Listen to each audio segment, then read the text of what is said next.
Burns, explosions, and poisoning are not usually things that come to mind when we think of the beloved classic, The Wizard of Oz. In the fall of 1937, Louis B. Mayer, a film producer and the co-founder of MGM, had bought the rights to what would be known as one of the greatest films in history. By 1939, The Wizard of Oz was released to the public, and over the decades, a darker secret behind what happened on the production of Oz began to unravel. So today, we're exploring the truth behind what exactly happened on the set of The Wizard of Oz.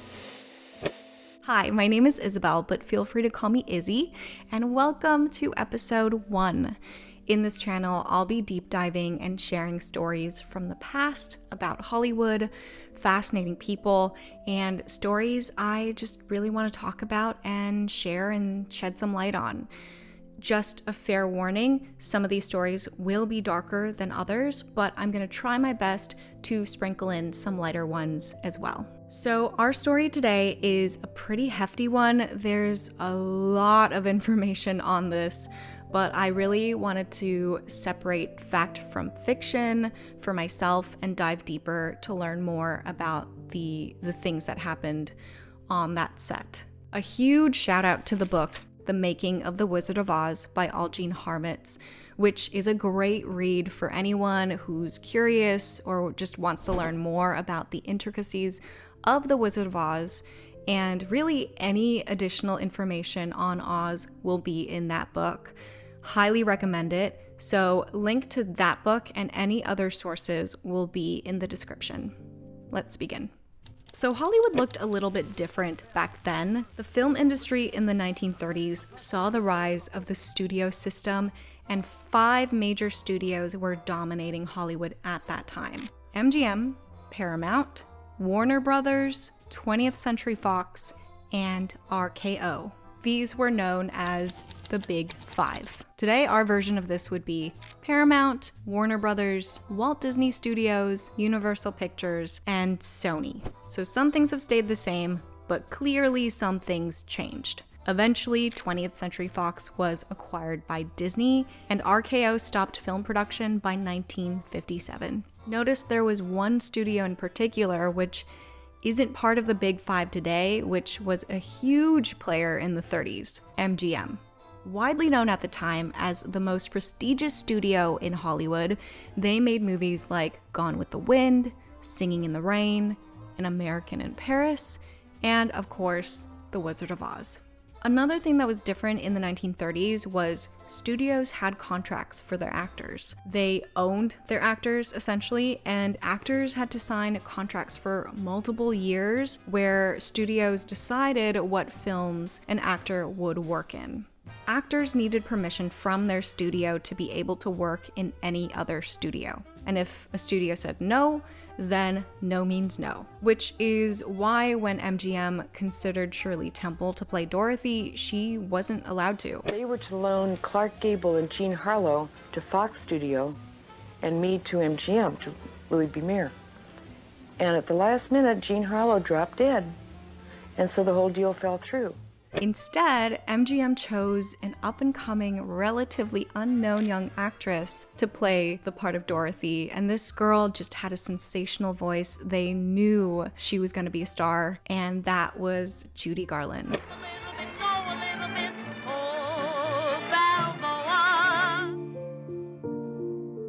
Judy Garland's experience on the set was a bit different from everyone else's, even though she didn't have costume issues or accidents during filming like the rest of the cast. As a young star, many of the things that happened to her would have a lasting effect on her life, her health, and ultimately her death in 1969. MGM was extremely critical of Judy's appearance. They were constantly talking about her flaws, or at least what they felt like were her flaws. In fact, L.B. Mayer actually called her his little hunchback. They felt like an extraordinary voice was attached to a mediocre body.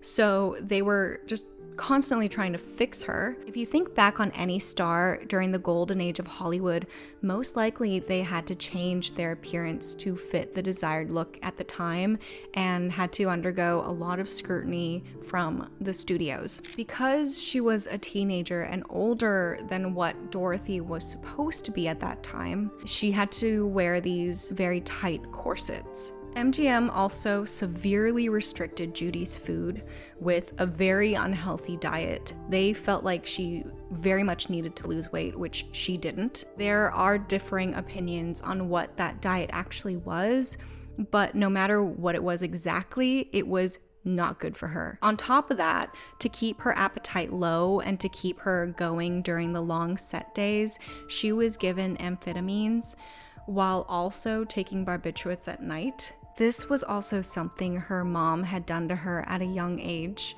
My mother was truly a stage mother, a mean one, wasn't she?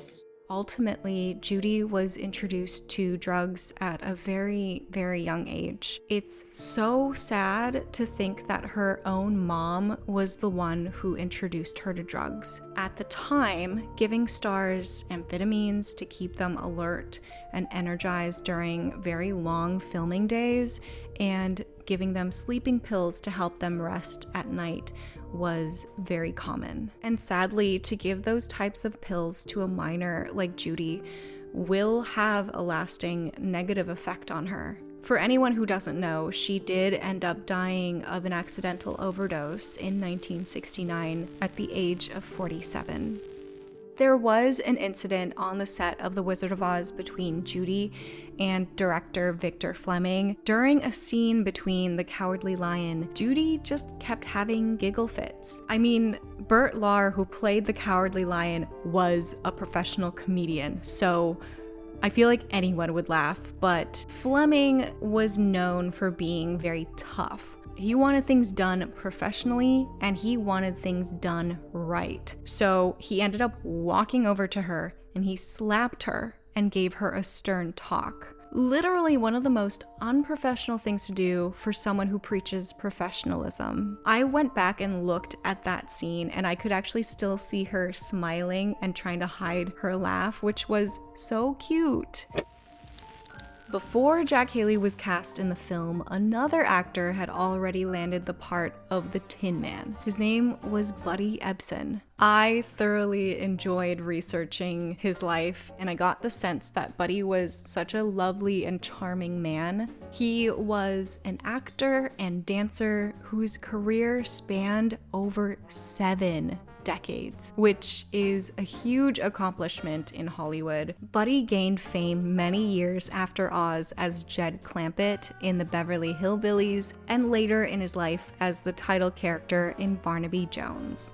Born in Belleville, Illinois on April 2nd, 1908 as Christian Ludolph Ebsen Jr., later known as his stage name and nickname Buddy Ebsen. His father was a choreographer, also named Christian, and his mother's name was Frances, and she was a painter. Buddy's dad owned a dance studio, so he had learned how to dance at a young age, along with his sisters. Using his skills in dance, he started his career in vaudeville with his sister Vilma as a dancing duo before he transitioned to film. They called themselves the Baby Astairs. Buddy and his sister came to MGM, but the contract he and Vilma signed had a clause that they were actually not aware of, which basically said that MGM had the option of keeping one of them and letting the other one go. So it was a very awful experience when they decided to keep Buddy and drop Vilma. So Buddy stayed at MGM while Vilma went back to New York and ultimately did not pursue a career in show business after.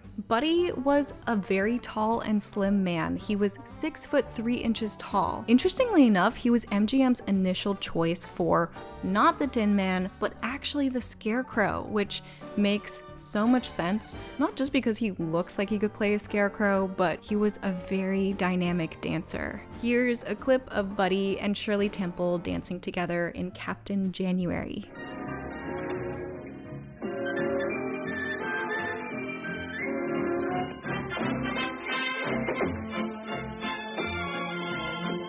However, Ray Bulger really wanted to play the part of the Scarecrow. It was actually a childhood dream of his. He loved the actor Fred Stone, who played the Scarecrow in the original 1902 play of The Wizard of Oz. So Ray actually insisted he was miscast since he was initially cast as the Tin Man. He said, quote, "It wasn't my cup of tea. I'm not a tin performer. I'm fluid."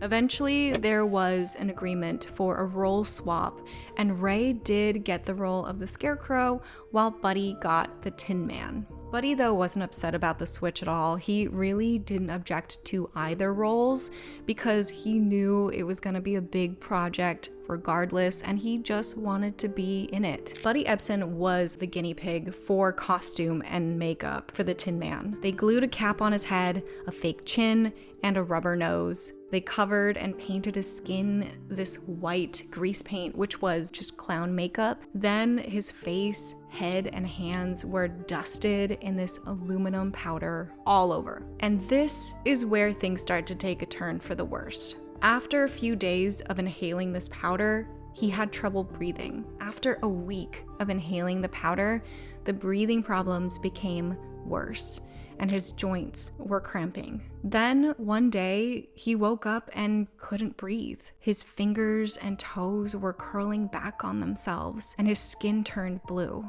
His lungs felt like they were coated in glue, and he thought he was about to die. He was admitted into Good Samaritan Hospital and was told the aluminum powder had coated the inside of his lungs. What a terrifying experience that probably was for him. While Buddy was in the hospital, the studio kept calling the hospital, demanding he needed to come back to work. Buddy was obviously in no condition to go back anytime soon. But the studio either didn't fully understand how serious Buddy's condition was, or they just did not care about his safety or his well-being. Either way, MGM grew tired of waiting on Buddy because time is money and they had a picture to shoot. So Buddy was promptly replaced with Jack Haley, who was on loan to MGM by 20th Century Fox. Buddy was involved in the production for approximately 2 weeks before being replaced, and ended up staying in the hospital for many weeks after. I feel so bad for Buddy for experiencing all that. He had thought about suing MGM very briefly after, but you just don't sue a major studio very lightly. At that point, MGM was, if not the biggest studio, one of the biggest studios in Hollywood.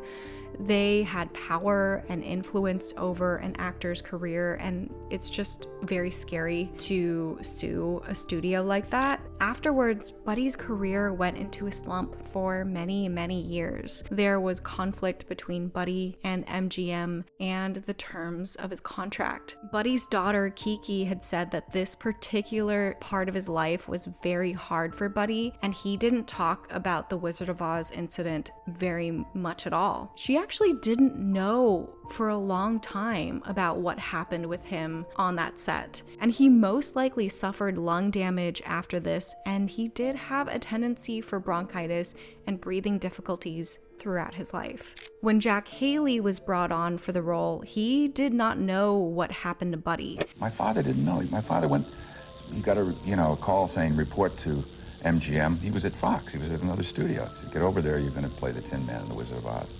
So he gets there, and he asks Bert Lahr, a friend, Ray Bulger. He said, what? He knew Buddy Ebsen's talents. Why couldn't Buddy cut it? And finally, weeks went by, and they said, well, what? He said, please, somebody tell me what's going on. He said, well, the makeup poisoned him. He said, the makeup I'm wearing poisoned. Jack had said about the process of The Wizard of Oz, quote, it was the most awful work, the most horrendous job in the world with those cumbersome uniforms and the hours of makeup, but I had no choice. By the time they had Jack Haley on the picture, they had adjusted Buddy's heavy and uncomfortable costume on Jack, and they did change the way the aluminum was applied to the skin. It wasn't brushed on as a powder, but was made into a paste and painted on. Jack didn't have any lung problems with this method, but he did suffer a severe eye infection in his right eye from the paste and was off work for 4 days. The doctors managed to treat his eye before there was any damage done to his eyesight. Thank God. Let's talk a little more about the costumes. While researching The Wizard of Oz, I was so sad to hear how much the Scarecrow, Tin Man, and Cowardly Lion suffered in their costumes. Ray Bulger's costume was very uncomfortable. Since it was mostly made of stiff material like burlap and there was straw all over him, he was so uncomfortable the entire time. Like, imagine being covered in straw all day long. His prosthetic mask also wasn't porous, so his skin couldn't breathe well either. I had a rubber mask. The only unfortunate thing about it was that it sort of closed the pores in my face. And when the lights got real hot and they ate up all the oxygen, I couldn't breathe. Jack Haley actually couldn't lie down or even sit in his outfit. He could only lean against a reclining board, which is crazy. He was so exhausted though because he had those long set days and also was working on his own radio show at the time, so he could actually sleep on that board. But I will say, Bert Lahr probably had it the worst. And Bert Lahr's lion costume weighed over 90 pounds, quite a load for the skinny actor to carry. Bert Lahr, he was always undoing the buttons. He always had gas on his stomach. He couldn't eat anything. Bert was a sweet, though anxious man and was really going through a rough time while working on this film.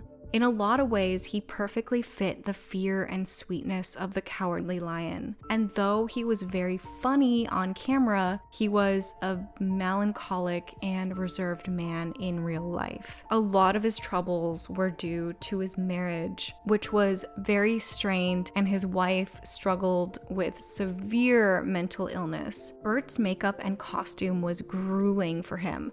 Basically, almost his entire body was covered. He wore real lion skin, which was extremely heavy, and his wig was made of real human hair, which also was quite heavy as well. And he was also extremely hot in his costume. I'm just imagining all this while they're all working in these extremely hot studio lights. These lights were so hot that people were actually fainting and they needed to be carried away. They would have to take breaks very often from the brutally hot lights and open the stage doors so that the actors and the crew could stand outside and breathe until the stage cooled off. Stage lights and studio lights are usually pretty hot to begin with even today, so I can't even imagine how hot these lights must have been in order for everyone to need breaks, but also to be able to heat up an entire soundstage.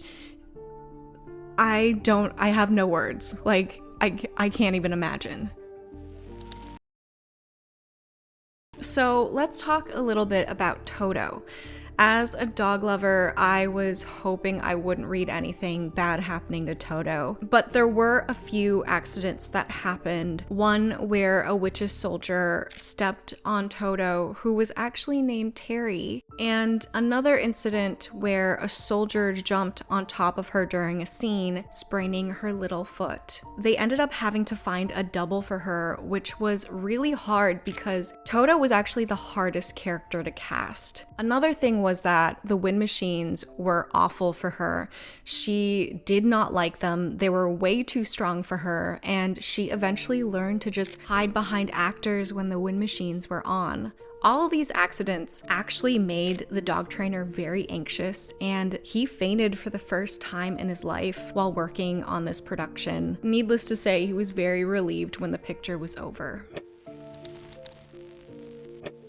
The next accident involved Margaret Hamilton, who played the Wicked Witch of the West. Margaret was a character actress and made a good living for herself playing side characters. As a 36-year-old newly divorced single mom in 1938, and even today, that's amazing. She was a former kindergarten teacher doing theater productions as a hobby, until she eventually changed her profession from teacher to actor, and MGM brought her to Hollywood. While other actors might feel a type of way if they never got to play the starlet, Margaret embraced her characters and actually had a lot of empathy towards them, which is the mark of a very talented actor. Sometimes we think she's just mean and a very bad person, but actually you have to think about her point of view, that it wasn't as happy a time as she wanted it to be, because she just never got what she wanted.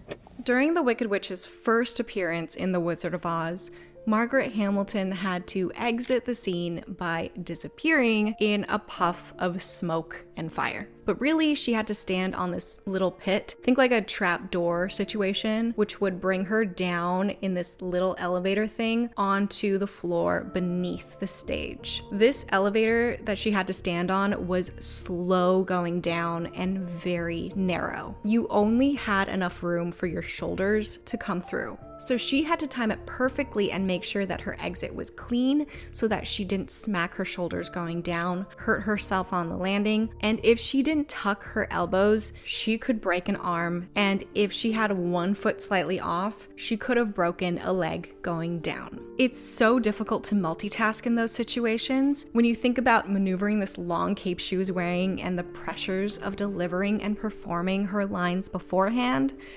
that's a lot. And on top of all that, Victor Fleming wanted it done in one shot. So they practiced and really made sure she practiced enough times for her to feel comfortable.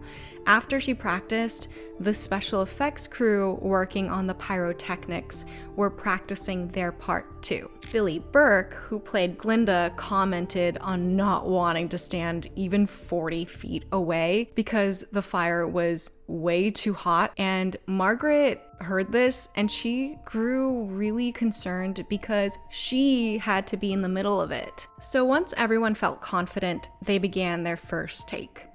Margaret delivered her lines, walked without tripping, stood where she needed to stand, and down she went into the pit. It went perfectly. Victor Fleming was very happy, but he wanted another take for insurance. It was 1 p.m. at that time, and they decided to break for lunch before resuming, but by the time they finished lunch, everyone was just full and sleepy, and when they tried it again, nothing was going right.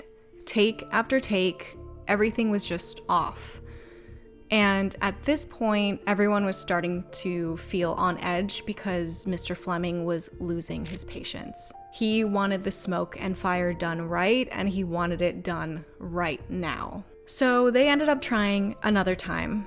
And this time, as Margaret prepared to be taken down through the pit, the smoke and fire came too quickly, and Margaret was in some serious trouble. She felt the warmth on her face, but actually didn't fully realize what was happening. There was a lot of running and shouting around her. Her hat and broom were on fire, and the flames jumped from the broom's straw end, scalding her chin, bridge of her nose, right cheek, and right side of her forehead. Her right eyebrow and lashes were burned off, and her upper lip and eyelid were badly burned. At first, Margaret wasn't scared at all, probably because of the adrenaline, and she didn't notice anything was super off or wrong with her until she looked at her hands. When she saw her hands, she realized just how badly her skin had been burned, and the pain became excruciating. She suffered second-degree burns on her face and third-degree burns on her hands, and they had another huge problem. Jack Young, her makeup artist, knew right away they needed to remove her makeup as soon as possible.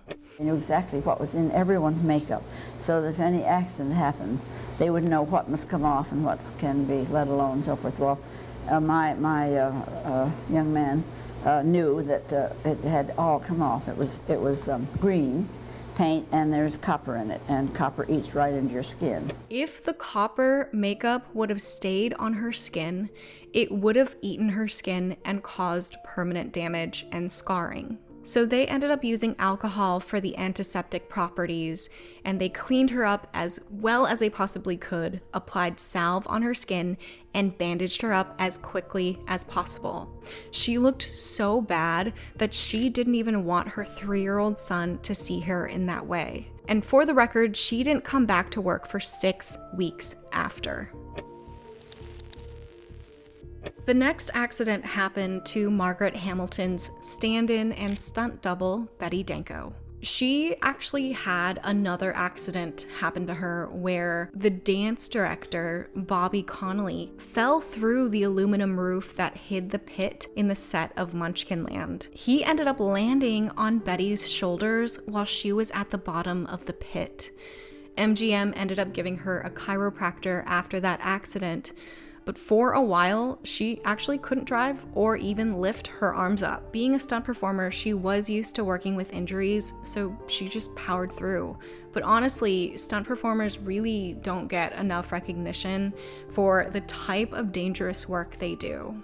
So with this next accident, it was for a scene where they wanted the Wicked Witch of the West on her broomstick, laughing and screaming, writing a message in the sky for Dorothy. But the problem was they wanted Margaret Hamilton in a fireproof costume, which alarmed her. Obviously, she was still very traumatized from what happened to her earlier, and when she found out the broomstick would be raised about 10 to 15 feet and suspended with wire while smoke poured out of the pipe at the end of her broomstick, she refused to do it. She did not want to do this scene. When Margaret told them that she was not going to do this scene, they ended up threatening her by saying they would have to tell L.B. Mayer, the head of MGM. At this point, she was desperate to not do it, so she had to threaten them by saying they would have a huge problem if she decided to sue. So she did all the close-ups and went home. Before leaving though, Margaret told Betty she wished she didn't do this stunt. But Betty was given more money for it, so she did. It was actually a very similar experience to what happened to Margaret in Munchkinland. The first take went really well, and then Victor Fleming ruined it. Betty's cape was pinned down to hide the pipe, but Fleming wanted the cape to blow in the wind with the wind machines. He told the special effects crew to hide the pipe under Betty's body instead. There was also a button that you could press that was on the broomstick but away from camera, and when you pressed it, it was supposed to simulate the smoke. So Betty pressed the button and the pipe exploded. Her wig and hat had been torn off and the explosion blew her off the broomstick. She somehow managed to grab the broom with both hands and threw one leg over the broom and actually hung upside down while the men lowered her to the ground. Her left leg was bruised from thigh to knee, and she had this 2-inch deep wound on her leg with pieces of her costume still on it. The costume woman wasn't concerned for her. She was actually more concerned about her freaking witch's hat and trying to find it, which is so stupid. Betty Danko was paid $790 in total for her part on The Wizard of Oz. That doesn't include the $35 she got riding the broomstick. Betty was still angry about this particular incident when she was interviewed about it many years later. I'm so glad that we're actually able to find out what happened on this set, and I'm sure that there were so many other sets that were handled very poorly in those days as well. So after hearing all that, how do you feel about The Wizard of Oz now? Does it change the way you would watch the movie in the future? Or does it just give some extra context? If you enjoyed this video, it would help me a ton if you gave it a like and subscribe to this channel for more videos from me, and I'll see you soon.